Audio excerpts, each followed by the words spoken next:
नमस्कार, मेरा नाम भूपन प्यासी है। आज हम BA BSc BCom third year foundation Hindi के मोस्ट इंपोर्टेंट ऑब्जेक्टिव क्वेश्चन कहने वाले हैं। आधार पाठ्यक्रम जो आपका हिंदी है उसमें objective type question paper MCQs बस आते हैं। 50 नंबर की इंग्लिश रहती है।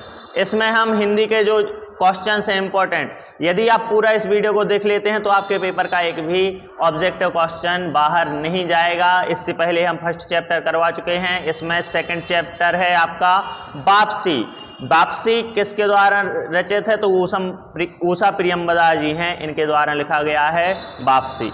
वापसी कहानी की कहानीकार कौन है? फर्स्ट क्वेश्चन आपका यहीं से बन जाता है। तो ऊषा प्रियंवदा जी क्या है? वापसी कहानी की कहानीकार हैं। वापसी कहानी किसके वास्तविक स्वरूप को उजागर करती है? तो मानवीय संबंध को उजागर करती है।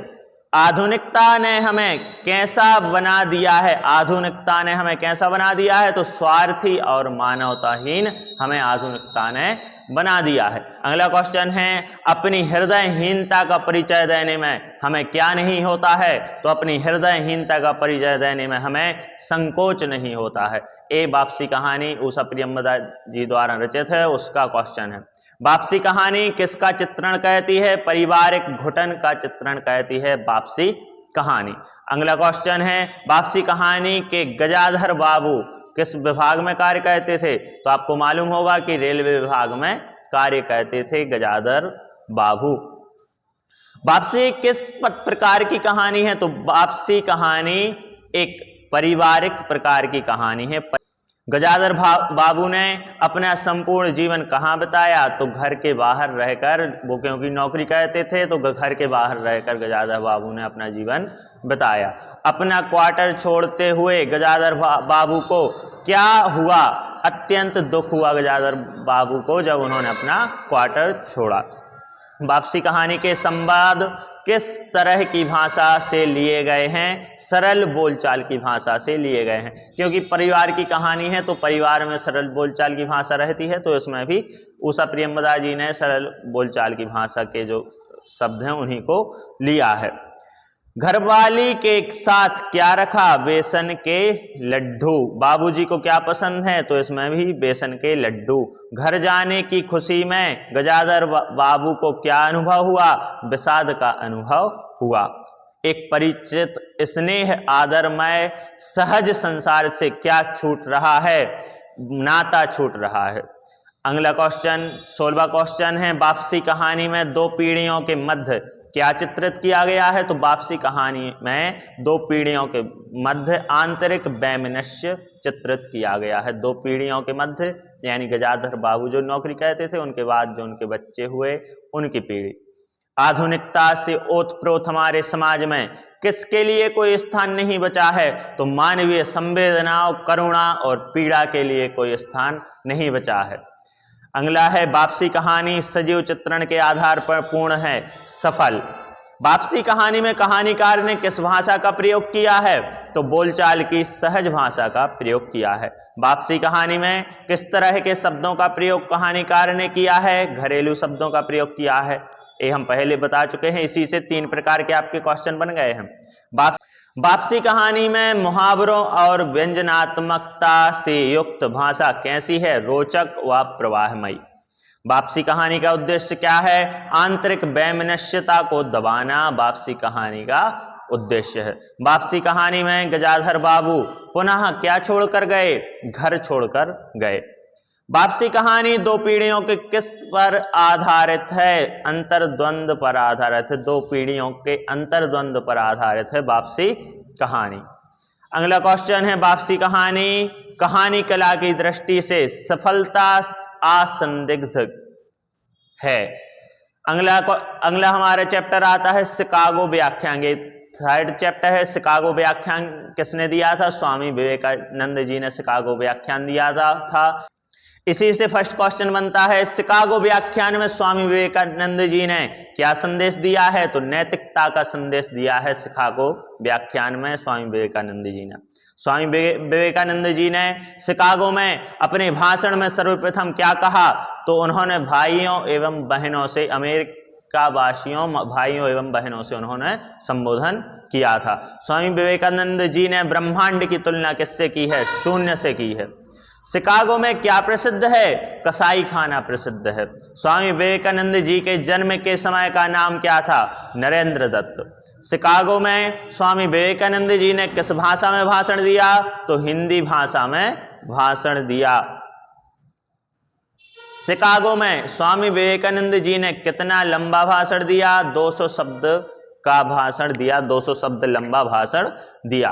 कितने वर्ष की आयु से विवेकानंद जी ने गेरुआ वस्त्र पहनना प्रारंभ किया था? तो 25 वर्ष की आयु से उन्होंने गेरुआ वस्त्र पहनना आरंभ कर दिया था। स्वामी विवेकानंद जी का जन्म कब हुआ है? 12 जनवरी 1863 को स्वामी विवेकानंद जी का जन्म हुआ। स्वामी विवेकानंद जी ने शिकागो व्याख्यान में शून्य की तुलना किससे की है? तो शून्य की तुलना अनंत ब्रह्मांड से की है। अगला क्वेश्चन है, स्वामी विवेकानंद जी के शिकागो व्याख्यान के अनुसार अनंत कोटि ब्रह्मांड का नायक को सनातन धर्म में क्या कहा जाता है? तो महाविद्या कहा जाता है। शिकागो व्याख्यान के अनुसार ब्रह्मांड का नाद क्या है? तो ओम। ये क्या है? ब्रह्मांड का नाद है, ओम। शिकागो व्याख्यान के अनुसार हम किसके उपासक हैं? नाद ब्रह्म के उपासक हैं। शिकागो व्याख्यान के अनुसार स्त्रीलिंग किसका पालक है? सृष्टि का पालक है। शिकागो व्याख्यान के अनुसार पुल्लिंग सृष्टि का क्या है? तो पुल्लिंग सृष्टि का कारक है और स्त्रीलिंग सृष्टि का पालक है। इस शिकागो व्याख्यान में स्वामी विवेकानंद जी ने कहा था, इंपॉर्टेंट है कि स्त्रीलिंग सृष्टि का पालक और पुल्लिंग सृष्टि का कारक। शिकागो व्याख्यान के अनुसार सृष्टि में उभय लिंग क्या कर रहा है? संचारण कर रहा है। शिकागो व्याख्यान के अनुसार किस रंग का प्रकाश बिंदु है? नीले रंग का प्रकाश बिंदु है। शिकागो व्याख्यान के अनुसार किसने कोटि ब्रह्मांड की उत्पत्ति होती है? कितने कोटि ब्रह्मांड की उत्पत्ति होती है? तो अनंत कोटि ब्रह्मांड की उत्पत्ति होती है। नेक्स्ट क्वेश्चन है, शिकागो व्याख्यान के अनुसार अनंत कोटि ब्रह्मांड की उत्पत्ति को क्या कहा जाता है? महाविस्फोट कहा जाता है। अगला क्वेश्चन है, शिकागो व्याख्यान के अनुसार जब अनंत कोटि ब्रह्मांड का लय होता है तब उसे क्या कहते हैं? महानिपात कहते हैं। शिकागो व्याख्यान के अनुसार ब्रह्मांड की गति, विपत्ति, व्युत्पत्ति, काल परिस्थिति कैसी होती है? कैलकुलेटेड, पूर्व सुनिश्चित होती है, पूर्व सुनिश्चित होती है।